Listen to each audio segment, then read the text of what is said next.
On est en train, dans le cadre de la coordination qu'on mène avec l'agglomération d'Alès, de mettre en service et de réaliser les travaux pour créer la liaison fibre optique très haut débit entre Nîmes et Alès et un premier tronçon entre Nîmes et la Calmette. Le très haut débit, le bassin d'Alès en rêve et les agglos d'Alès et de Nîmes, bientôt réunis dans un pôle métropolitain, vont le faire en finançant à parts égales les 44 km de fibre optique entre Nîmes et Alès. C'est un critère important pour les entreprises qui s'installent dans la mesure effectivement aujourd'hui on a besoin de la fibre optique et du très haut débit. Le début de la liaison, c'est l'autoroute A9, là où sont présents tous les opérateurs, et la fibre arrivera au quai du Mas d'Ours à l'entrée d'Alès. On pense dans le courant du premier trimestre 2013. Je crois qu'il y a une forte attente aujourd'hui des 16 000 emplois industriels que nous avons sur le bassin pour se raccorder rapidement à ce réseau-là.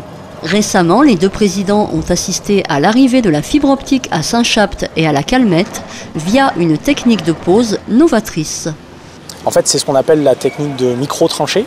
Donc, qui est une technique qui a été inventée et mise au point pour la pose des réseaux, la création des réseaux fibre optique. Donc on fait une tranchée qui fait 40 cm de profondeur, 15 de large et qui est remblayée avec du béton colorant autocompactant. Donc l'intérêt de cette technique, c'est qu'elle est extrêmement rapide en mise en œuvre, puisqu'on peut aller jusqu'à une cadence d'1 km de création par jour. Une gêne à la circulation qui est extrêmement limitée, puisque lorsque le béton est coulé, au bout de 4 heures, on peut rendre la chaussée à la circulation. Et puis le principal intérêt, c'est que ça coûte 3 à 4 fois moins cher qu'une tranchée classique. La pose de la fibre optique GECO par les deux agglos fera ainsi concurrence à France Télécom, qui propose le très haut débit à des prix trop élevés.